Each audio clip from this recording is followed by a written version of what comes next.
Imagine firing up the grill for a quiet Memorial Day cookout. Ribs sizzling. Kids laughing. When suddenly 3 HOA busybodies crash your yard like they're raiding a speakeasy. No knock. No hello, just yellow vests and clipboards slicing through the smoke. And the ringleader? A self-crowned queen named Karen. All smiles and steel. Ready to compromise by stealing your peace. It started innocently enough in Sunnybrook Meadows. That picture-perfect suburb where every lawn is manicured to death and the HOA rules read like a dystopian novel. I'd bought my modest plot 5 years back. After dodging rumors that I was some reclusive oddball, whispers started by nosy neighbors who mistook my quiet for quirkiness.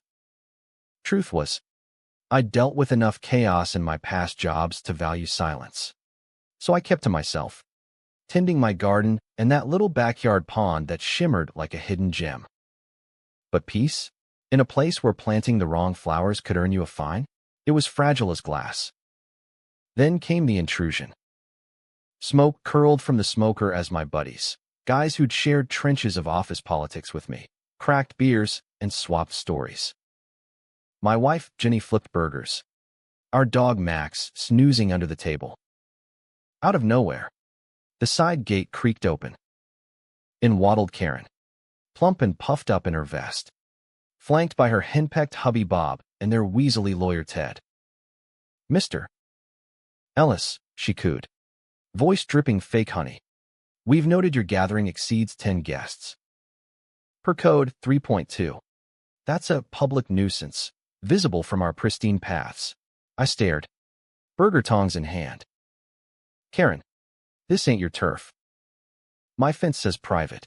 She tilted her head, that glued-on grin widening. "Oh, but your pond's an eyesore. Darling. Kids see it and whine. How about shared access? We'll host egg hunts. You get to keep using our community sidewalk." Bob nodded like a bobblehead, and Ted waved papers. "Mutually beneficial," he mumbled. My pal Mike snorted from the grill. "Beneficial? Lady, that's extortion with a side of entitlement." Things escalated faster than a bad HOA meeting. Next morning, a certified letter landed like a bomb. Accusations of unsightly structures, my birdhouse, noise pollution, laughter, and demands to submit blueprints or face liens. Jenny fumed over coffee. "They're nuts." I stayed cool, digging through my deed box like a detective. Rumors flew, neighbors whispering I was unstable, thanks to Karen's grapevine. Then the kicker, a wellness check from social services, tipped off anonymously. Concerns about mental strain, the worker said awkwardly. I showed my clean bill of health, but inside, I was mapping my counterstrike. Called my old lawyer buddy Sam, a sharp-tongued vet of boardroom battles. They poked the bear, he chuckled. We fired back a cease and desist, attaching my phone recording of Karen's offer. "Admit it," I said on tape. "You're bargaining my land for a sidewalk?" Her prim yes. "For harmony," echoed like a confession. The blowback was glorious. Karen doubled down, plastering flyers. "Is our neighbor a hazard? Boozy bashes. Refusal to conform." I leaked it online with a caption, "HOA's hit list, me and my menacing pond." Who's next?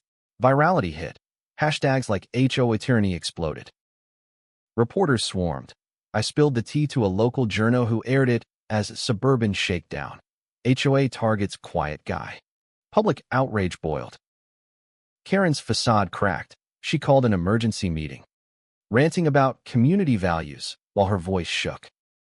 But when she sued for emotional distress from tripping on my hose during her trespass, we headed to court. The hearing was a circus. Gallery packed with supporters. Me in a crisp shirt. Karen in pearls sweating bullets. Her side whined. His defiance disrupts order. Ted stammered about my volatile history, office stress. Sam objected like lightning. Witnesses piled on. A county inspector vouching my setup was spotless. The social worker calling it retaliatory BS. Then my ace, An ex-HOA board member testifying Karen feared losing her throne over bad press. The judge, eyes like lasers, slammed her gavel. This is abuse of power, not governance. Claims dismissed. HOA pays $50,000 damages, plus fines for harassment. Karen deflated, mumbling excuses as the room buzzed. Weeks later, calm returned to my yard. The pond rippled under the sun. No yellow vests in sight. Karen resigned amid scandals, her empire crumbling like overbaked cookies. I hung a sign, Private Paradise, HOA Free Zone, peace earned, with a dash of sweet revenge. But tell me, was the HOA just enforcing rules, or did they cross into bully territory deserving that smackdown? Drop your take below. Who's the real villain here?